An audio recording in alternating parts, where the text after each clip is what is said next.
Okay, so we're going to be covering two Torah portions that we talked about last week, and then this one here. So the past one is called Vairah, which is an I appeared, and it's the Torah portion is located in Exodus or Shemot 6:2 to 9:35.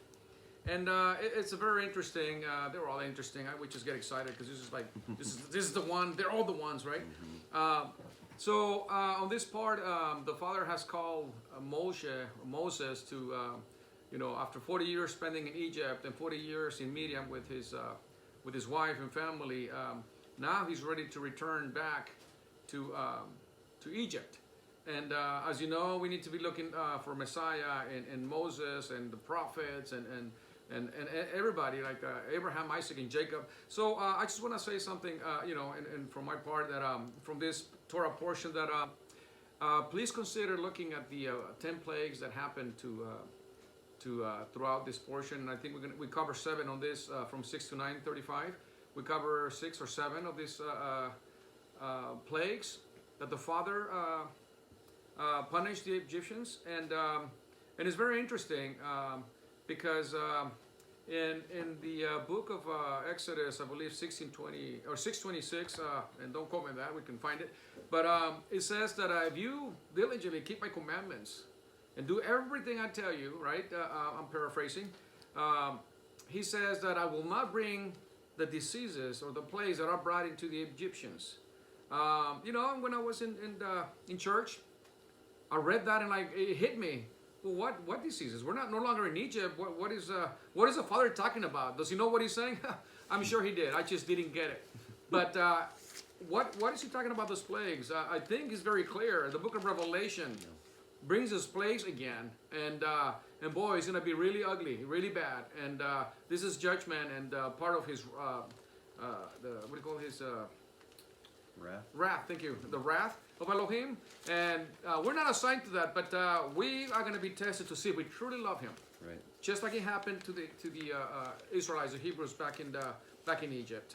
So that being said, I wanna say something here real quick before we get going.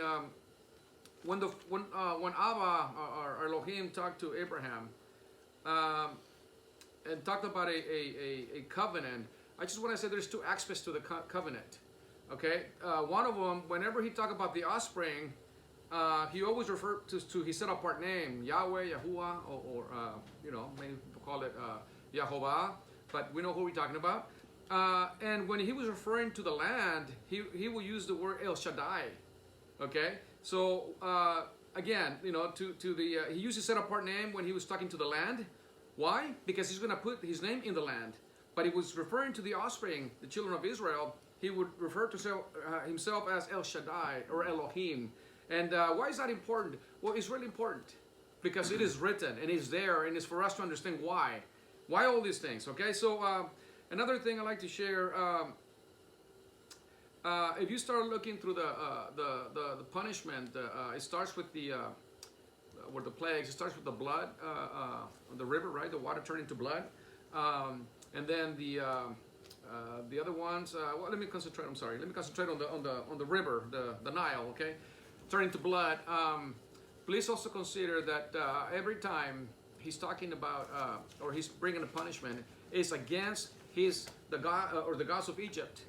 Okay, he's judging their gods, and it is in the scriptures. It's I cannot recall that where it is that he was judging their gods and testing the people and also the Egyptians too, so they know that he is the only one. There's no other Elohim, there's no other God besides me, he says. So he is the one.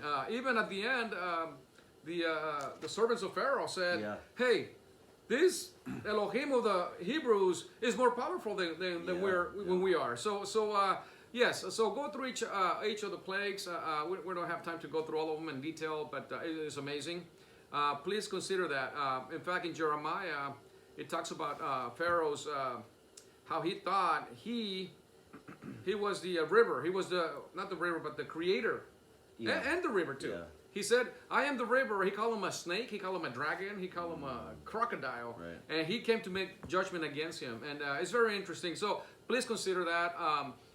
If he believes he's the river that gives life, the fish, the water for everybody, what does he do? He brings blood. He brings death. The opposite. Yeah. To show Pharaoh who is the true Elohim. And Pharaoh is just a, how do you say, it's a little idol they worship, and that's all he is. And So blood outside of the body is dead.